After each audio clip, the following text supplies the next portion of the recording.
So I've been the Dean of the College of Arts and Sciences at the University of Nebraska since July 1st, so almost 4 months now.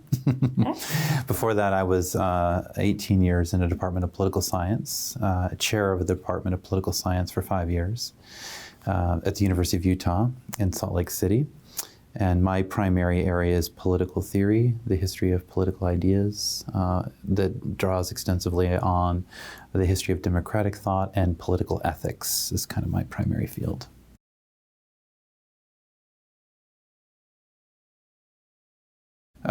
Well, you know, it's a diverse array of sources that I draw on. I mean, every day New York Times is a pretty reliable one for me. Washington Post is another one I draw on. MSNBC, CNN, various, you know, sort of social media channels.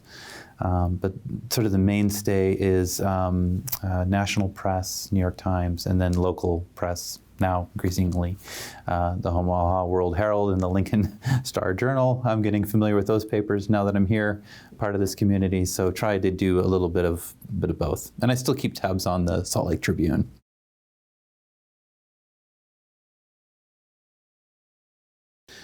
I mean, how I determine it, I guess I start by having a certain confidence in good journalistic practices, and I've come to rely on certain sources and certain journalists and have a certain level of implicit trust in the ethics and the practices of journalism. I start there. If it's beyond those sort of traditional outlets that I've come to rely upon, you know, I will do some investigating for myself. You know, being trained in research, I can do that.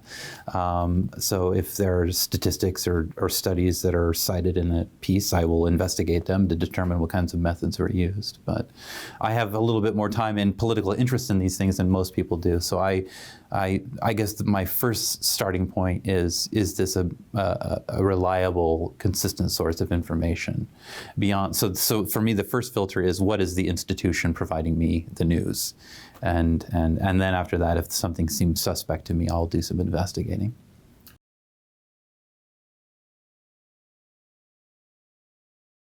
I mean, there's some, yeah, I mean, I have my own go-to kind of independent sources. So, you know, if it's public opinion data, I'll go to Pew, for example. I'll you know, that's one that I've gone to pretty consistently over the years for sort of broad demographic public opinion data.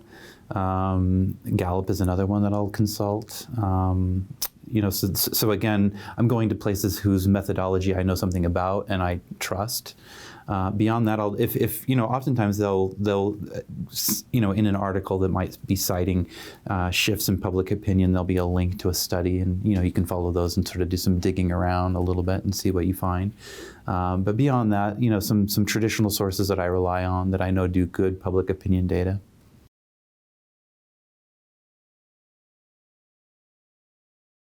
That question presumes that everyone has a negative perception of the media, and I don't think that's true. I think it's broken down by different kind of demographic variables. I think there's partisan differences. I think there's differences based on levels of education. I think there's even regional differences about the way that people think about the media. So I don't think everyone has a negative view, right? But in those pockets that you're referring to, why do they have that view? You know, the answer is complex. Some of it cannot be divorced from changes in the way in which people have begun to consume news, right? The rise of social media is part of it. The inability to be able to control and to filter who has access to those sites. When, you know, you have foreign entities trying to influence our elections and are filling people's social media sites with intentionally mistaken, false pieces of information that can distort people's views of things. I think we also have to acknowledge that we have a current president who's going out of his way to attack the press, and that has a significant influence. And so folks who are aligned with that president and who trust and believe in him might very well have a view of the media that wouldn't be shared by others, let's say, who are less supportive of the president. So that has to be considered as a part of the reason here.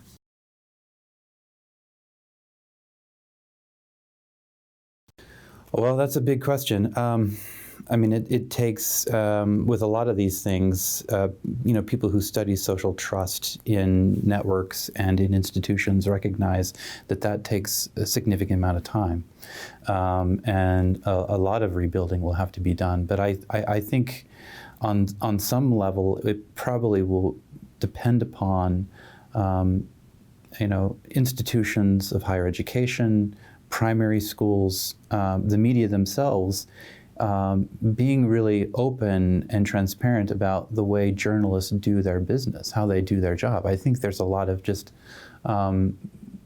misguided ideas about what journalists do and how much work is involved in fact-checking and vetting their sources and so on. So I think part of it is just reminding people of the responsibilities and the professional ethics of journalists. I think that would be a great help.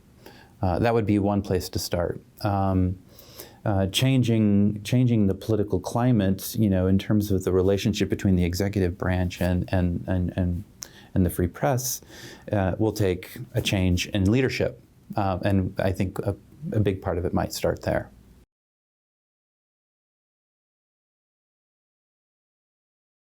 Well, I think it's been a significant contributing factor, right? Because a lot of the misinformation around the most recent presidential election, in fact, was through social media sites, Facebook and various other outlets. I mean, and there was fake news. I mean, completely fabricated stories that go into people's feeds. And if individual citizens are not thinking critically, investigating, thinking through those kinds of claims about Hillary Clinton, for example, that contributes to, I would say, just broad cynicism about politics, about the institution of politics, about the meaningfulness of voting, about your choices of elected leaders, right? And so social media has certainly played a role. And I'm glad to see Congress trying to exert a little bit more regulatory control over those very kinds of things. It's taken them a while to finally get on board with that, but I think they're finally stepping up to that responsibility. A responsibility that is crucial for maintaining a free and open society that depends upon citizens to be informed voters. Insofar as we can begin to provide a bit more regulation control over who can have access to these sites, this wide open pay for play kind of way of doing things can be quite ruinous for an informed electorate. So social media has played a role. It's not the only one, but it's certainly been a contributing factor.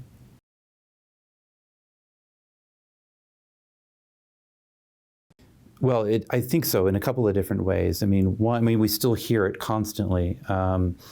And I guess what I'm hoping is that we will all be critical about even just the use of the word fake news, right? I mean, there's fake news insofar as there's fabricated, intentionally false misinformation campaigns that are going on, many of which are funded by foreign entities, right? Let's hope that we're actually putting some firewalls in place to stop some of that. Some of the major leaders of social media are vowing to be more diligent in that and those practices, and we hope that that's true, and that would certainly be helpful. The part that worries me more is the use of fake news as a synonym for news that you don't like. News that is uncomfortable, news that is critical, news that is unflattering is not fake, but that's the way it's being used. And so there's a lot of slippage in the way that label, and so insofar as fake news is used as a blunt instrument to bash any form of news that's critical of one's philosophical priors or one's political commitments, regardless of your party, when that happens, that's when I think a broader set of problems are afoot in our country that breeds cynicism about politics as such. I see that long-term being more problematic insofar as it erodes core democratic norms, democratic institutions that are essential to a self-governing people. And that's the part that worries me most. So yes, I suspect it will. And the worst outcome is to have that kind of cynicism result in the disengagement of the citizenry, so much so that they don't turn out to vote. And at the end of the day, the most fundamental thing is that people are engaged and participate in the process. And so if you can't rely on that information, if you have so much distrust of it that you think you will just check out, then our democracy really suffers. And so that's the worst outcome, I think.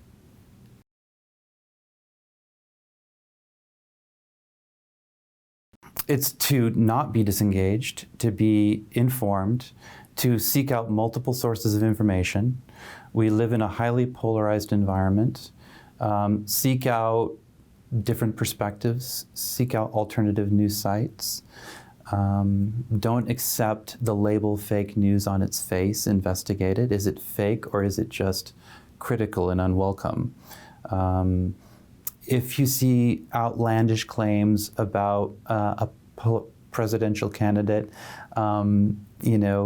think critically about it. Do some independent investigating, and talk with people of different perspectives. Above all, what we need are people who are willing to think outside of the bounds of polarized political opinions.